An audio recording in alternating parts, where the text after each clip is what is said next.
Assalamualaikum warahmatullahi wabarakatuh. Bismillahirrahmanirrahim.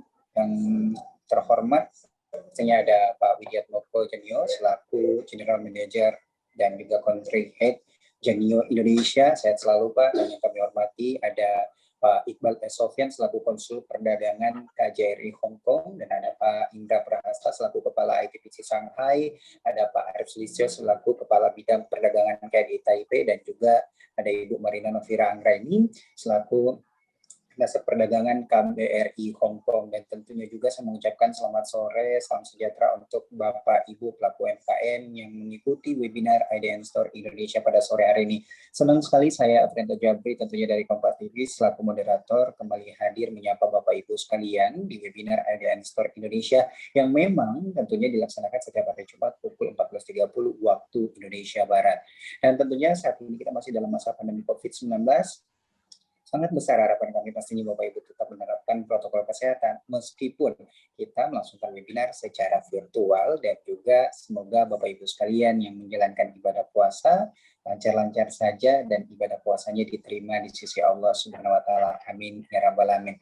Tentunya di webinar IDN Store Indonesia kita pada sore hari ini pastinya untuk membahas lebih baik lagi dan lebih maju lagi bagaimana cara memajukan produk-produk Indonesia tentunya di platform IDN Store Indonesia, di mana IDN Store Indonesia sendiri juga telah berintegrasi dengan 3 negara diantaranya China, Hong Kong, dan juga Taiwan. Dan sebelumnya juga sekali lagi saya mengucapkan selamat bergabung kepada Bapak Ibu yang baru hadir di webinar IDN Store Indonesia. Dan perlu juga saya informasikan kepada Bapak Ibu sekalian agar mengikuti webinar IDN Store Indonesia pada sore hari ini hingga betul-betul selesai, dikarenakan begitu banyak informasi yang sangat penting dan menarik untuk kita ikuti bersama untuk kemajuan UMKM Bapak Ibu sekalian. Namun sebelum kita memasuki acara inti yaitu Business Coaching pada sore hari ini di webinar IDN Store Indonesia, terlebih dahulu akan ada video sambutan dari Direktorat Jenderal Pengembangan Ekspor Nasional, yaitu ada Pak Hasan Muhri. Kepada tim IDN Store kami persilakan.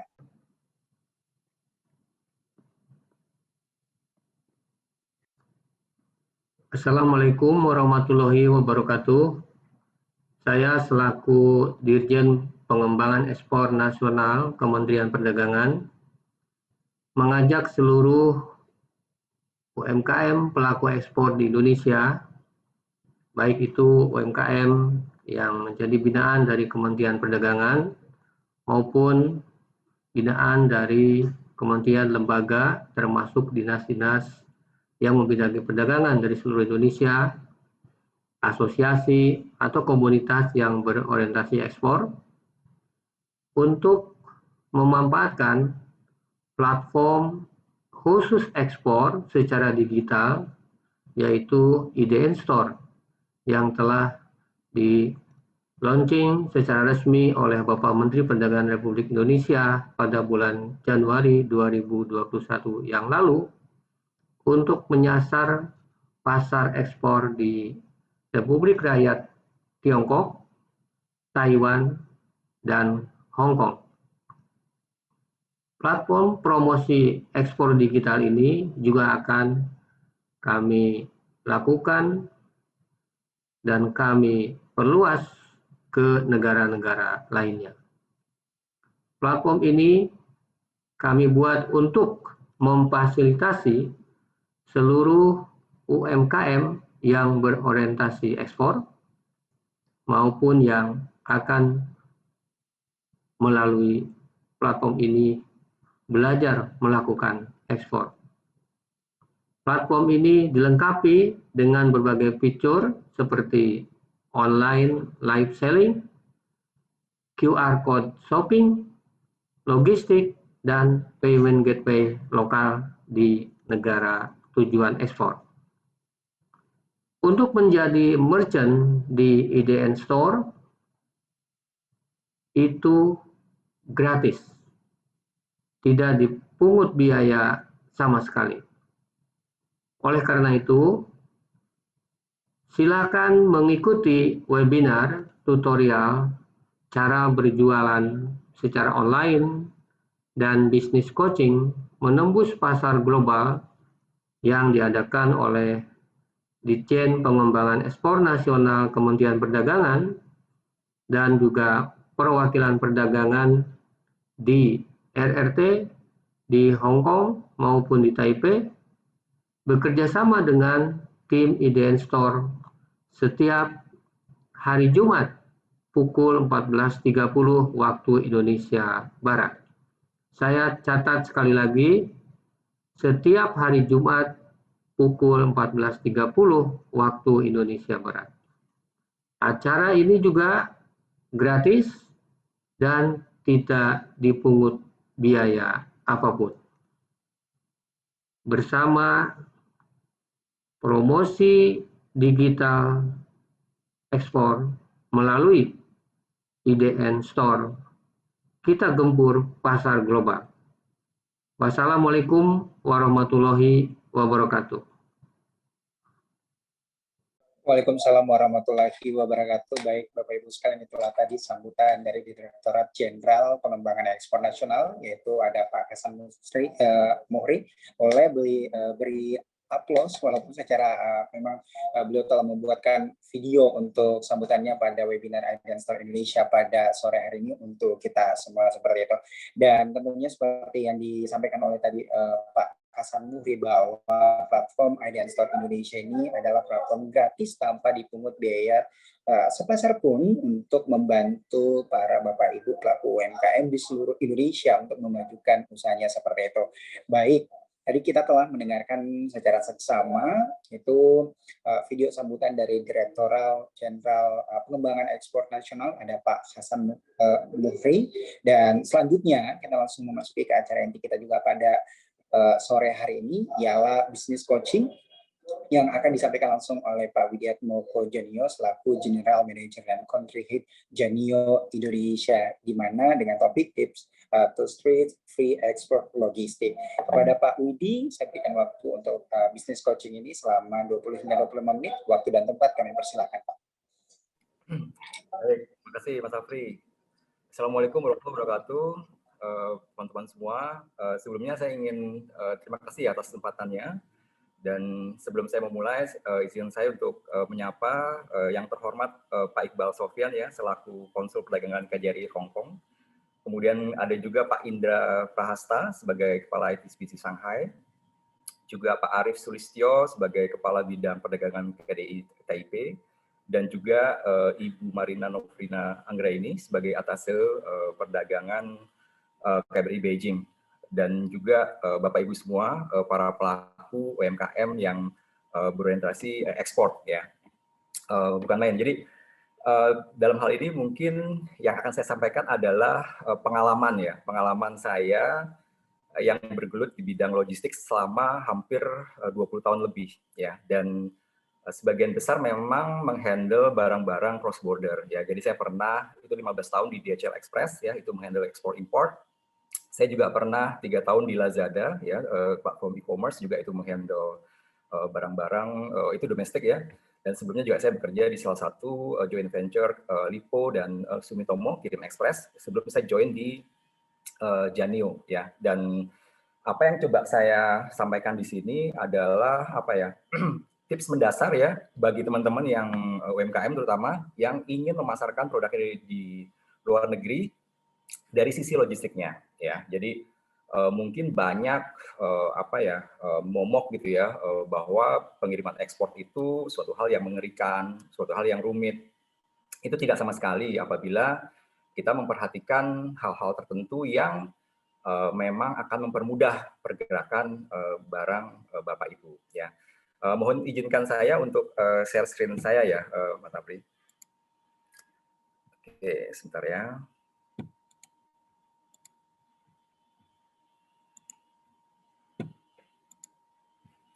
Bisa terlihat, Mas Afri ya? Iya, bisa Pak. Sangat jelas. Ya, oke. Jadi saya langsung aja ya. Sebenarnya dari sisi kacamata logistik ya, kita sama sih, pergerakan ini sama dengan transportation gitu ya. Pergerakan orang itu sama, jadi pergerakan dari titik A ke titik B. Kalau kita kita sebagai passenger ya atau penumpang, kita memiliki tiket ya. Kita memiliki tiket, origin kita di mana, kemudian destinasi kita di mana. Dan jika terjadi sesuatu, kita masih bisa ngobrol nih. Kita bisa berbicara dengan petugas ya. Nah, kalau dari sisi logistik atau barang ya, yang paling utama agar barang-barang kita itu bisa bergerak dengan baik dan lancar tanpa adanya delay yang tidak perlu, maka Bapak Ibu harus memastikan ya bahwa informasi yang ada di barang Bapak Ibu itu sudah benar ya. Nah, jadi ini adalah tips pertama nih Bapak Ibu. Apabila Bapak Ibu ingin memastikan bahwa shipment Bapak Ibu ini dapat lancar gitu ya, tanpa ada delay yang tidak perlu, dan apabila nanti ada keterlambatan itu bisa membantu dirinya sendiri ya, maka Bapak Ibu harus memastikan bahwa keterangan yang ada di kiriman ya, di box, kemudian juga di airway bills ya, packing list dan invoice itu benar, karena ini akan membantu kami nih para pebisnis logistik dalam menghandle barangnya ya. Jadi di sini udah pasti alamat tujuan itu harus jelas ya. Kemudian kode pos itu juga harus ada ya. Jika tidak ada, ini mungkin akan menjadi sebuah tantangan tersendiri ya. Kemudian detail barang kirimannya apa gitu ya. Kemudian harga barangnya, karena ini juga akan nanti related pada proses custom clearance nih di negara tujuan ya. Makanya ini saya selalu menganalogikan, apabila kita sebagai passenger pesawat ya bergerak dari titik A ke titik B, kita memiliki mulut nih untuk bicara ke petugas, Pak saya kesini, oke bisa silakan. Tapi kalau barang, yang perlu Bapak Ibu pastikan adalah informasi yang terletak pada airway bill dan juga dokumen-dokumen yang menyertai barang Bapak Ibu ya. Jadi ini merupakan tips pertama nih Bapak Ibu, agar proses ekspor Bapak Ibu itu dapat dihandle oleh pengangkut atau perusahaan logistik itu dengan baik ya, seperti itu. Nah, kemudian tips kedua ya, agar kiriman ekspor kita itu dapat berjalan dengan lancar ya tanpa delay, itu kemasannya harus benar ya. Berbeda dengan domestik mungkin ya Bapak Ibu ya. Kalau ngirim domestik mungkin tidak ada regulasi ya, tetap ada regulasi khusus sih kalau jika itu melalui udara ya. Tapi mungkin banyak teman-teman di marketplace gitu ya, seller-seller itu sederhana saja itu bisa gitu ya. Tapi untuk pengiriman ekspor ini kita mesti berhati-hati ya. Kita harus memastikan bahwa kita comply dengan peraturan di negara tujuan ya. Hal ini tentu saja untuk menghindari delay yang tidak perlu ya. Jadi tidak saja hanya aman, tapi juga memastikan barang ini comply ya dengan regulasi di negara tujuan seperti itu.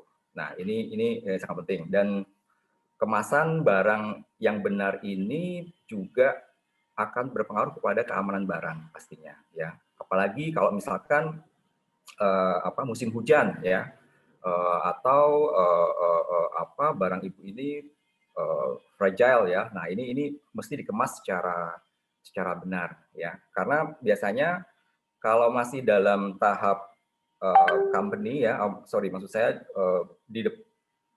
contohnya Genio ya. Genio kita handle masih pakai orang kita sendiri, tapi begitu kita sudah menyerahkan barang ini di bandara, itu akan banyak partners kita ya, atau stakeholder di sana ya, petugas dari gudang, petugas airlines. Nah, ini kita tidak bisa kontrol nih cara mereka handlingnya. Tentu saja dalam hal ini biasanya perusahaan logistik itu akan menyatukan barangnya ya, dikonsolidasi, dan itu juga diamankan lagi. Tapi sangat penting buat Bapak Ibu untuk memastikan kemasan barangnya itu secara individual itu sudah baik dan benar ya. Itu adalah tips kedua ya, agar mempermudah pengiriman ekspor kita. Oke, nah yang ketiga, Bapak Ibu harus juga memberitahu nih ya, kepada semua pihak yang terlibat, ya, baik itu buyer Bapak Ibu, kemudian juga terutama perusahaan logistik yang Bapak Ibu gunakan, ya. Apabila barang Bapak Ibu memiliki kebutuhan khusus gitu, ya, pecah belah misalkan, ya kan, yang mudah rusak, atau makanan tuh yang kerupuk-kerupuk gitu, ya. Nah, itu pastikan itu terpackaging dengan baik dan juga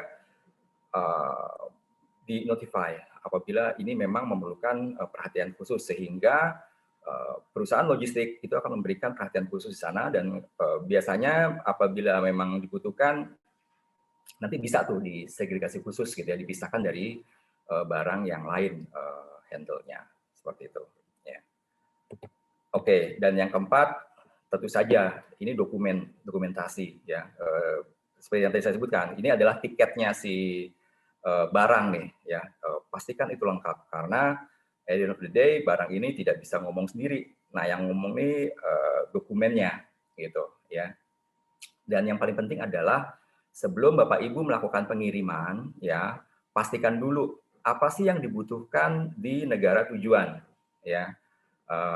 Apakah memerlukan izin-izin khusus. Nah, ini cukup menarik, ya, dan kita juga mesti berhati-hati.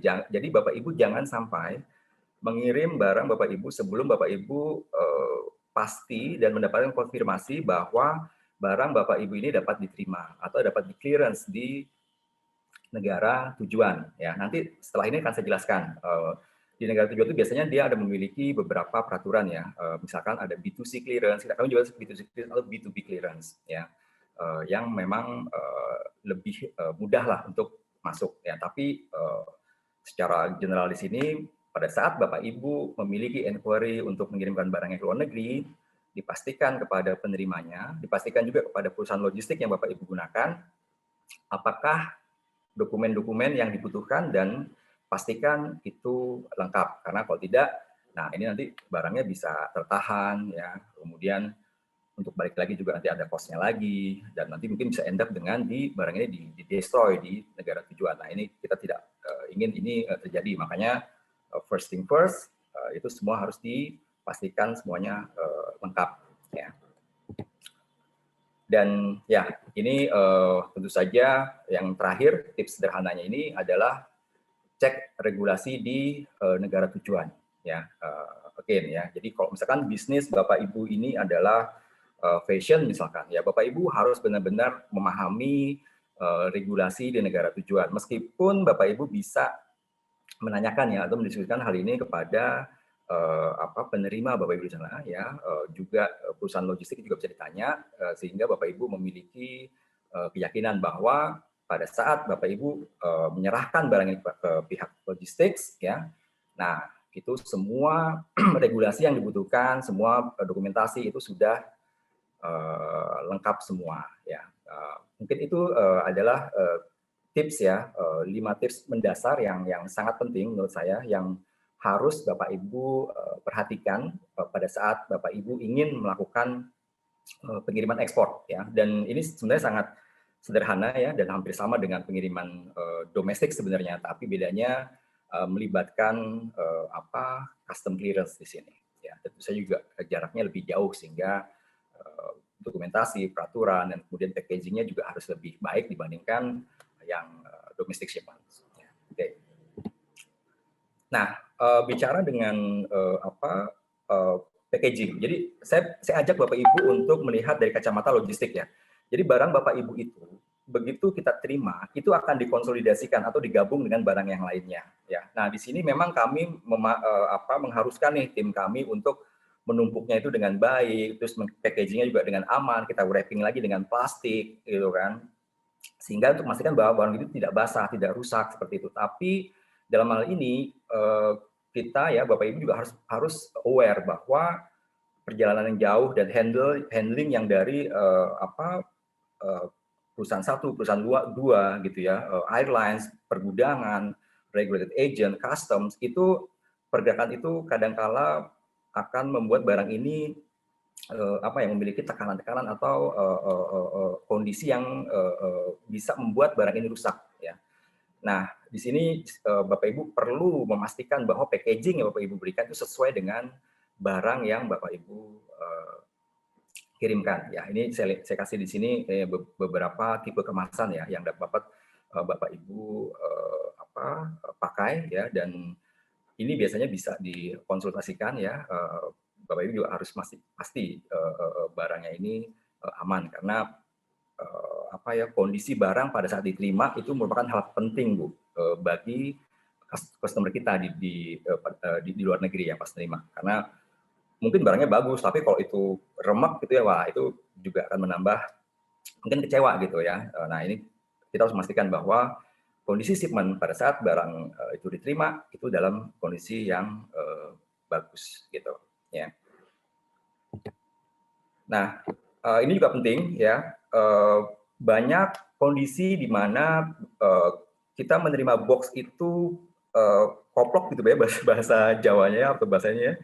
Nah itu karena itu biasanya kan kita gabungkan, nah itu dia tertekan dan itu menjadi remuk gitu ya. Nah ini nih Bapak Ibu harus berhati-hati ya. Tentu saja kami berusaha sedapat mungkin, dan saya yakin juga seluruh perusahaan logistik kan berusaha untuk memastikan, mengecek lagi. Tapi dalam hal ini sebaiknya Bapak Ibu sebagai pemilik barang itu benar-benar take precautions duluan gitu ya, agar barangnya ini tidak rusak gitu ya. Dan salah satunya itu ruang kosong ya dalam box itu tuh kalau bisa diminimalkan ya. Ruang kosong itu menjadi potensi ya bahwa boxnya itu menjadi remuk gitu ya, remek ya, seperti itu. Kemudian sealingnya juga harus pas ya. Gunakan tape yang bagus Bapak Ibu ya, jangan gampang yang lepas gitu, karena itu ya bisa mengakibatkan barang rusak ataupun juga tercecer. Nah ini yang kita nggak mau. Jadi pastikan tape-nya ini juga menggunakan quality yang bagus, dan juga cara nyegelnya. Nah itu ini kita menyebutnya edge taping ya, karena ini edge taping ini membantu selain barang itu aman juga memperkuat boxnya sendiri, seperti itu ya. Jadi ini sangat penting, dan pastinya kondisi barang pada terima itu menjadi hal yang utama lah, yang kita ingin sampai di sana sesuai dengan apa yang kita kirimkan di sini, kondisinya dengan baik. Oke, nah dari sisi regulasi tentu saja di sini setiap negara ini berbeda-beda ya. Nah yang saya coba utarakan di sini adalah merupakan regulasi umum ya. Kami menyebutnya biasanya membedakan antara B2C dan B2B ya. B2C ini business to customers, jadi yang menerima ini adalah perorangan. Nah biasanya B2C ini peraturannya lebih mudah ya, dan lebih flow through, tidak memiliki izin-izin atau dokumen tertentu ya, berbeda dengan B2B ya, tapi memang memiliki jumlah yang terbatas ya, biasanya itu di bawah 30 kilo ya. Nah kalau di 30 kilo biasanya itu nanti akan ada kemudahan-kemudahan yang Bapak Ibu bisa dapatkan gitu ya, seperti ya mungkin tax free di situ ya. Ini contohnya di Hong Kong ya. Di Wong ini kita bisa lihat bahwa apabila Bapak Ibu mengirimkan secara B2C gitu ya, ini memang bisa tax free gitu ya, tapi Bapak Ibu juga harus melihat nih barangnya apa aja sih yang dilarang di sana gitu. Jadi jangan sampai barang-barang ini dikirim gitu ya, bahan kimia, obat-obatan, bagus lihat sini ya.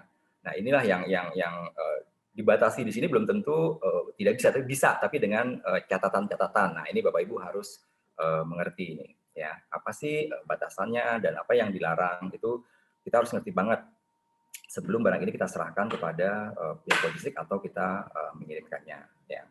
Baik, dan ini sama nih di Taiwan juga seperti itu. Ini saya bicara untuk yang B2C nih, jumlahnya kecil-kecil. Kalau yang jumlahnya besar itu biasanya kita menggunakan formal clearance ya, dan ini pasti membutuhkan dokumentasi ya, dan biasanya setiap barang itu berbeda requirement-nya ya. Tapi untuk barang-barang yang B2C, nah di sini di Taiwan kalau dia di bawah 2000 ya, dan 6 shipment pertama itu dia bisa VAT-nya bisa kosong gitu ya, zero ya. Tapi kalau misalnya di atas nanti akan ada VAT sebesar 5% ya, dan ini biasanya tidak memerlukan izin khusus, jadi kita bisa langsung mengirimkannya. Dan saja ada barang-barang yang dibatasi di sana ya, dan juga dilarang, yang mana ini kita mesti perhatikan ya sebelum mengirim. Tapi biasanya sih kalau misalkan Bapak Ibu hanya memiliki 2, 3, 4, 5 produk, nanti akan hafal sendiri ya. Sekali aja kita cari informasinya, begitu kita sudah dapat secara details, then next-nya itu bisa lebih mudah ya. Nah, biasanya kami dari sisi logistik itu akan bantuin nih, Bapak Ibu kirimannya apa sih gitu, berapa banyak. Nah, apabila informasinya kita rasa perlu pasien dari origin, nah kita biasanya akan kontak nih kantor kita yang ada di Taiwan, di Hong Kong gitu ya, untuk membantu kita memastikan barang ini bisa nggak sih, apa sih persyaratannya, seperti itu. Nah, ya. Setelah itu kami akan balik lagi ke Bapak Ibu, pastikan, oh Bu, ini bisa, tapi dengan syarat harus di bawah sekian kilo. Ya, kira-kira seperti itu. Jadi begitu mendapat konfirmasi, dan ini bisa diberangkatkan. Ya, tentu saja dengan 5 tips tadi yang sudah saya berikan sebelumnya. Ya. Ya, ini juga di China ya, ini juga sama ya. Basically ini adalah de minimis atau B2C shipments ya, yang saya utarakan di sini. Tentu saja nanti kalau dari sisi regulasi barang-barang yang jumlahnya besar, banyak B2B, nah ini kita harus satu persatu nih kita telaah dan kita detailkan apa sih kebutuhannya yang dibutuhkan oleh pihak clearance di negara tujuan. Ya. Baik, saya kira itu saja dari saya yang bisa saya sampaikan, Mas Afri. Ya, mungkin jika ada pertanyaan atau pendapat silakan, atau sharing silakan. Ya. Oke, baik. Terima kasih Pak Widiatmoko Junior selaku General Manager Country Head Genio Indonesia. Di mana tadi saya sempat bisa mengangkat satu kutipan dari penjelasan Bapak adalah di mana setiap para pelaku UMKM Indonesia sendiri harus memang mencek regulasi negara tujuan, harus diperhatikan saat ingin melakukan pengiriman ekspor ke negara tujuan tersebut, betul Pak ya? Ya, betul. Dan pastinya juga kepada Bapak Ibu para pelaku UMKM yang mengikuti webinar Identity Store Indonesia pada sore hari ini, jika Bapak Ibu ingin memberikan pertanyaan kepada Pak Widi ataupun juga Pak Iqbal selaku konsul perdagangan KJRI Hong Kong yang mengikuti webinar Identity Store Indonesia pada sore hari ini, Bapak Ibu boleh langsung menekan fitur chat atau juga fitur raise your hand di aplikasi Zoom Bapak Ibu masing-masing. Namun Pak Widi, ada satu orang penanya lebih dulu nih, dari tadi lebih dulu mengacungkan tangannya. Ada Pak Dadan Suparlan. Pak Dadan Suparlan, langsung saja Pak, kami persilakan singkat untuk memberikan pertanyaan kepada Pak Widi atau Pak Iqbal mengenai tema webinar Identity Store Indonesia kita pada sore hari ini, Pak. Pak Dadan masih ada, Pak? Halo, Pak Dadan. Oh ya, mungkin beliau sudah ini Pak, tidak mengikuti webinar. Namun sekali lagi saya menyampaikan mohon izin Pak Widi sambil menunggu pertanyaan dari para Bapak Ibu pelaku UMKM yang mengikuti webinar Identity Store Indonesia pada sore hari ini. Kembali lagi, saya mengingatkan untuk mengisi daftar hadir webinar Identity Store Indonesia seperti itu.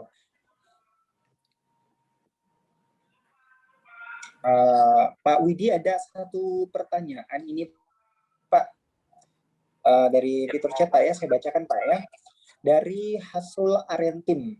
Pertanyaannya, halo Pak, saya produsen gula aren serbuk, apakah produk saya bisa diekspor ke negara-negara tersebut? Seperti yang Bapak jelaskan tadi, yang dimana harus mengecek regulasi negara tujuan jika ingin melakukan tujuan ekspor. Seperti itu Pak, gimana Pak responnya?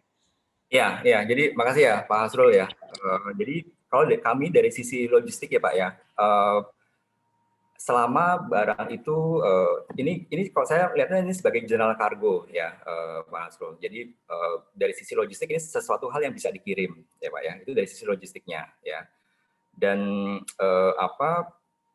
yang namanya food stuff ya, ini mungkin dia pasti ada regulasi tertentu nih. Misalkan Bapak akan kirim ke Hong Kong, ke Taiwan, atau ke China gitu ya. Nah, di sana pasti nanti akan ada regulasi. Tapi gini Pak, dari pengalaman kami, tergantung jumlah yang akan Bapak dikirimkan ya. Jadi pada dasarnya bisa dikirimkan ya, tapi nanti apabila Bapak mengirimkan, regulasi ini akan jatuh kepada jumlahnya ya. Nah, biasanya itu kalau di bawah 30 kilo Pak, itu nanti akan masuk ke dalam B2C clearance ya. Nah, B2C clearance ini biasanya dia lebih mudah nih persyaratannya. Jadi itu bisa dikirimkan langsung lah tanpa ada dokumen tertentu. Tapi pada saat Bapak mungkin bayarnya di sana itu dalam jumlah tertentu yang banyak Pak. Nah, ini kita pastinya akan mengkomunikasikan kepada kantor kami di cabang kami ya di Taiwan, di Hong Kong.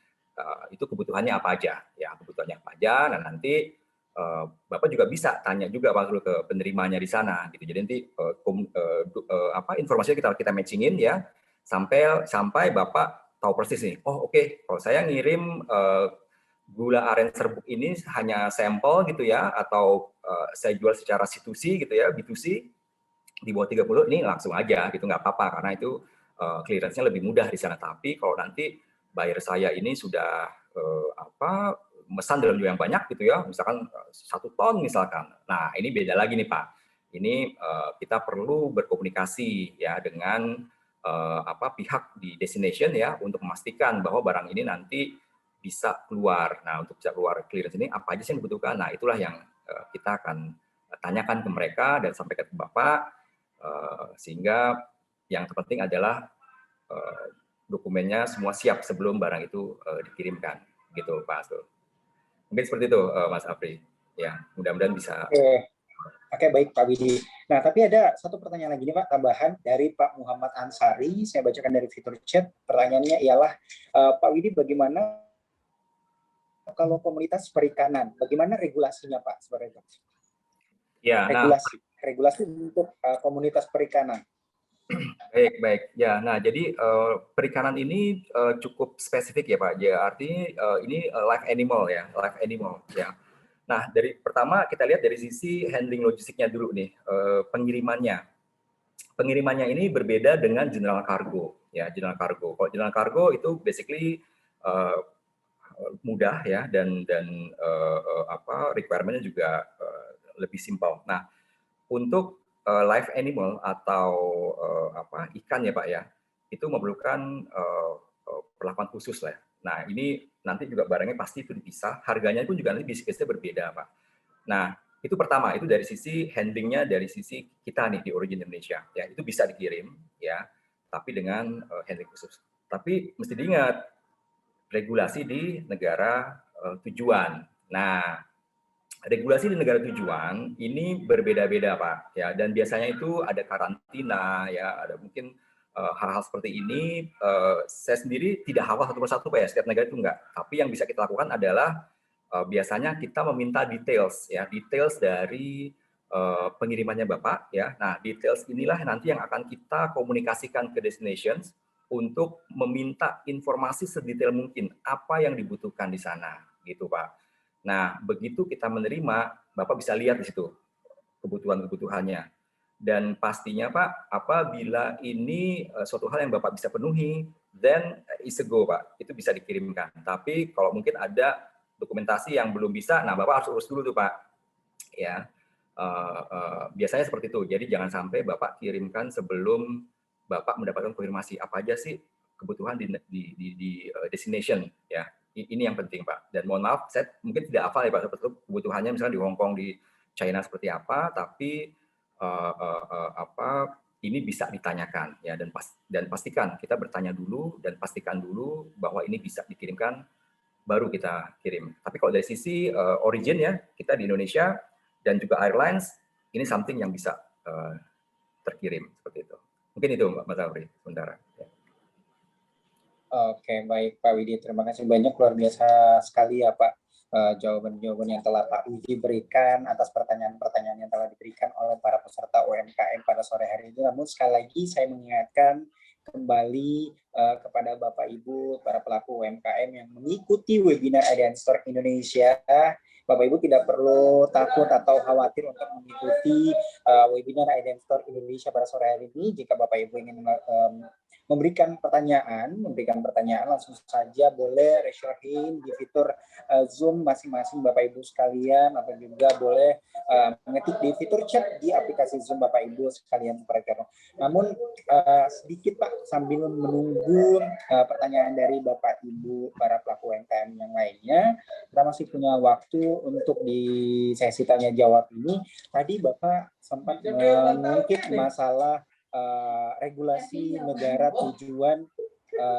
tujuan untuk melakukan ekspor ke negara yang dituju seperti itu. Tapi kalau misalnya produk kita sendiri banyak diminati termasuk di negara-negara tujuan sendiri, tanpa harus mengetahui regulasinya, seberapa fatal Pak Widi? Ya, jadi kalau kami Mas ya, biasanya tuh di dunia kurir ya, ekspres, itu kita punya dua metode clearance ya di luar negeri ya. Ada dua metode clearance. Kita nyebutnya, ini bahasanya Janio lah ya, kita B2B dan B2C. B2C ini kiriman yang di bawah 30 kilo ya. Kemudian diterima oleh personal ya. Kemudian yang kedua adalah B2B. Nah, B2B ini business to business. Nah, ini biasanya yang udah trading nih, yang udah lebih kompleks lah, dan ini yang membutuhkan formal clearance ya.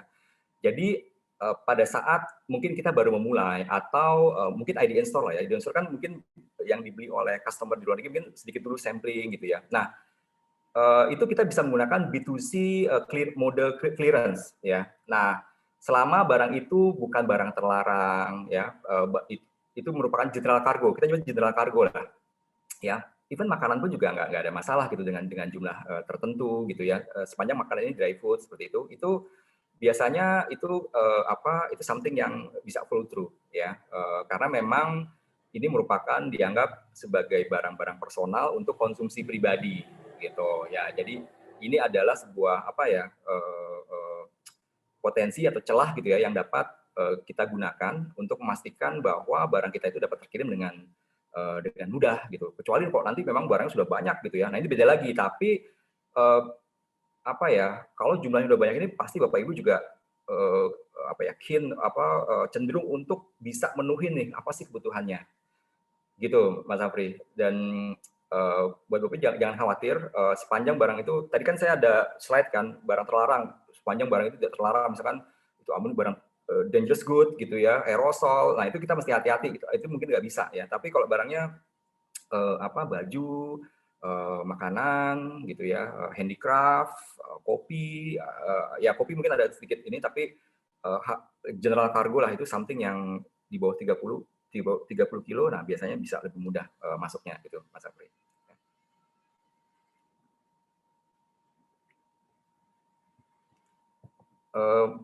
Kayaknya masih mood Mas Afri, maaf. Mohon. Makasih Pak Widi. Iya, mungkin satu pertanyaan terakhir Pak untuk di sesi tanya jawab kita pada sesi webinar Idenstor Indonesia pada sore hari ini Pak.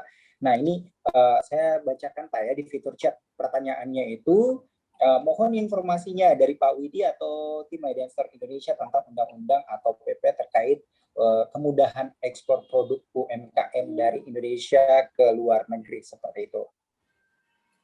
Boleh Pak Widi? Ya mungkin saya jawab dari sisi saya ya Pak ya.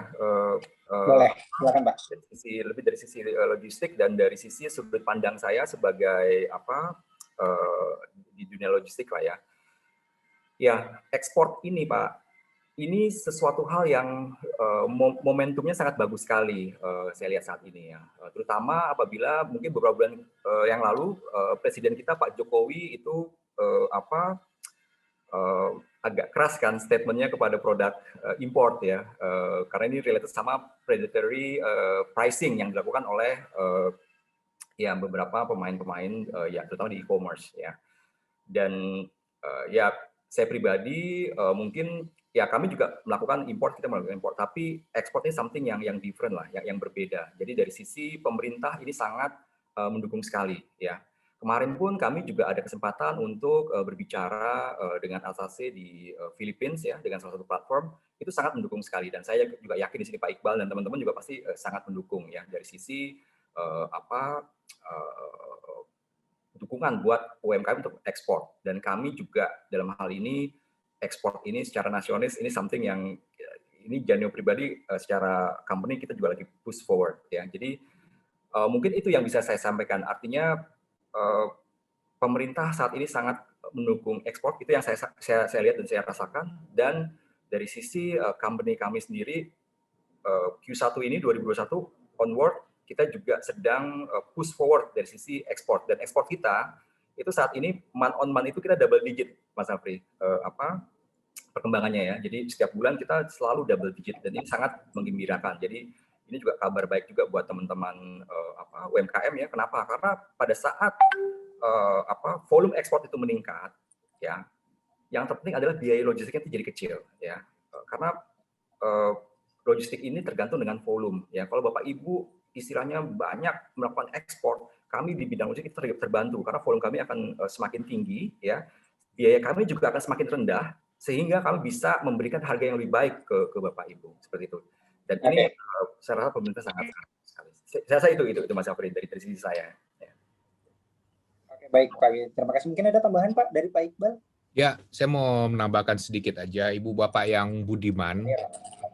Platform ini, ID and Store ini dibuat adalah dalam rangka seperti apa yang disampaikan oleh Mas Budi tadi, untuk memfasilitasi ekspor Indonesia ke 3 kawasan. Saat ini kawasan yang tersedia adalah Republik Rakyat Tiongkok yang jumlah penduduknya 1,4 miliar orang, 1,4 miliar jiwa, Hong Kong 7,5 juta jiwa, Taipei yang penduduknya mungkin berapa 10 juta jiwa, atau 20 juta jiwa, saya kurang hafal kalau Taipei.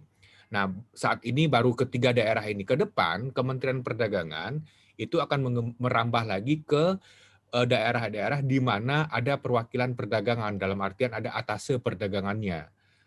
Bapak Ibu bisa cek atase perdagangan ada di mana saja, itu bisa cek informasinya secara terbuka. Ada pertanyaan-pertanyaan tadi, seberapa banyak sudah penjualan yang ada di IDN Store? IDN Store ini baru di-launching oleh Menteri Perdagangan Januari 2021. Sekarang ini April 2021. Jadi kita pun di sini karena di platform ini ada 2 fasilitas yang kita ada 2 jalur yang kita berikan kepada Bapak Ibu. Pertama, B2C, business to consumer, dan B2B, business to business. B2C kita harus akui bahwasanya masih belum terlalu banyak yang membeli dengan berbagai macam kendala. Misalnya di Hong Kong saja, karakter warga negara Indonesia yang kita harapkan untuk membeli di platform ini itu adalah pekerja migran Indonesia. Nah, walaupun payment gateway yang ada di platform ini sudah lumayan lengkap, ada Visa, ada apalagi Union Pay, ada WeChat, ada Alipay, namun PMI kita yang ada di Hong Kong itu lebih cenderung untuk menggunakan cash atau bisa bertransaksi di 7-Eleven. Nah, kami juga sudah mengusahakan itu. Pembicaraannya masih berlangsung sampai sekarang dengan pihak-pihak yang terkait di Hong Kong gitu. Jadi kami harapkan dalam beberapa waktu ke depan hal ini bisa lebih memudahkan pekerja migran Indonesia yang ada di Hong Kong untuk bisa bertransaksi di Hong Kong. Saya hanya berbicara Hong Kong karena saya sebagai konsul perdagangan, saya kira dengan Republik Rakyat Tiongkok mungkin lain lagi masalahnya, atau Taipei mungkin lain lagi masalahnya. Itu dalam konteks B2C. Dalam konteks B2B, saya kira Hong Kong itu sudah transaksi dengan beberapa merchant di IDN Store. Waktu launching saja itu sudah ada salah satu distributor di Hong Kong itu membeli beberapa produk IDN Store dengan jumlah 1 kontainer gitu. Jadinya sudah lumayan untuk Hong Kong ini, untuk B2B-nya. Nah, tugas kami di perwakilan perdagangan ini tentu saja terus menyebarluaskan informasi tentang IDN Store ini, baik ke bisnisnya, baik ke distributor yang ada di Hong Kong, maupun ke konsumennya. Konsumen yang ada di Hong Kong ini yang kita sasar pertama kali adalah warga negara Indonesia yang ada di Hong Kong. Warga negara Indonesia yang ada di Hong Kong, data itu sekitar 170.000 jiwa. Lumayan banyak. 98%-nya itu berprofesi sebagai pekerja migran Indonesia. Kita belum berbicara diaspora Indonesia atau orang Tionghoa Indonesia yang kemudian tinggal di Hong Kong. itu jumlahnya sekitar 1.500 sampai 2.000 jiwa. Nah, mereka tidak semuanya bisa berbahasa Indonesia, tapi mereka punya keterikatan tersendiri secara emosional dengan Indonesia. Ini juga pasar bagi merchant di IDN Store. Jadi silakan dimanfaatkan segmen-segmen ini. Terkait dengan pertanyaan apakah produk ini sapu lidi bisa dijual atau tidak, apakah produk ikan bisa dijual atau tidak, apakah produk ini bisa dijual atau tidak. Dalam konteks Hong Kong semuanya bisa dijual. Syaratnya cuma satu, ada yang mau beli atau enggak. Untuk ada yang mau membeli itu tentu saja produknya harus bagus, yang kedua harganya juga harus bagus. Saya ingin memberikan contoh mangga saja. Saya dan Mbak Ana, di sini ada Mbak Ana, kolega saya di KJRI, itu tahun 2019 itu pernah mencoba untuk memasukkan mangga Indonesia ke Hong Kong. Sudah kirim 2 karton waktu itu. Namun nggak bisa bersaing dengan mangga Thailand karena harganya mahal. Ya, bukan kesalahan dari logistik misalnya dari Janio atau dari TGI juga, di dalam negerinya pun sebelum sampai ke Janio-nya juga sudah mahal gitu. Itu harga, bayangkan harga Tanjung Priuk, harga mangga 1 biji di Hong Kong retail itu sudah sama dengan harga 1 biji di Indonesia harganya. Jadi nggak bisa bersaing lah, belum ongkos angkutnya, belum segala macam lah, belum margin dari distributornya, belum margin retailernya. Jadi itu kendala kita dalam konteks itu gitu. Nah, terkait dengan pertanyaan misalnya apa saja kendala di Hong Kong? Di Hong Kong nggak ada kendala. Yang ada itu adalah misalnya karena Hong Kong itu lebih concern kepada pengaturan perlindungan konsumen, jadi konsumennya yang dilindungi. Misalnya dalam konteks seafood misalnya, kadar merkuri dalam sebuah ikan itu yang diatur. Ambang batas merkuri di ikan itu berapa 0,3 miligram kalau nggak salah saya. Itunya yang diatur. Jadi bukan tetek bengek seperti negara lainnya. Jika Bapak Ibu pernah ekspor misalnya ke Amerika atau ke Cina misalnya, itu pasti sangat amat banyak halangannya. Perusahaan Ibu juga harus terdaftar di negara tersebut, dan Hong Kong enggak. Hong Kong itu bebas. Yang diatur itu adalah aspek perlindungan konsumen. Misalnya snack cassava misalnya. Cassava itu ya kayak ciki-cikian itu. Nah, itu kadar HCR-nya yang diatur misalnya.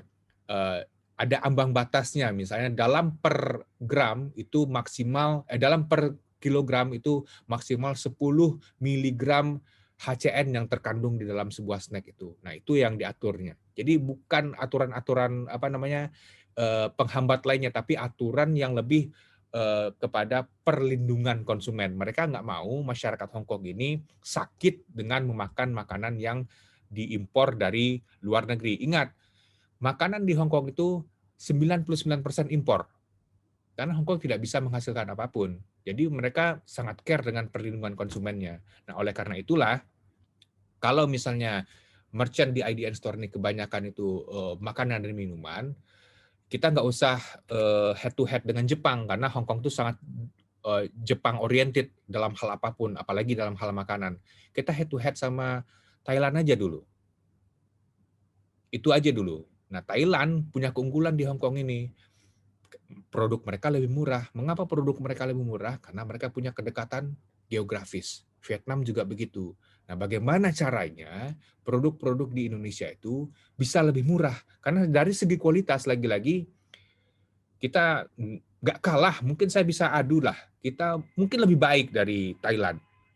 Kalau masalah packaging itu bisa kita atur gitu ya kan, bisa kita ubah gitu. Tapi kalau masalah rasa, kita ya mungkin karena lidah Indonesia ya, jadi saya kira saya bisa percaya diri menghadapi Thailand. Tapi kalau masalah harga, nah ini saya agak jiper karena kita kalah bersaing. Itu aja. Terima kasih. Ya, baik. Terima kasih Pak Iqbal sudah menambahkan untuk informasi-informasi yang ada di IDN Store Indonesia, termasuk juga pasar yang berada di Hong Kong.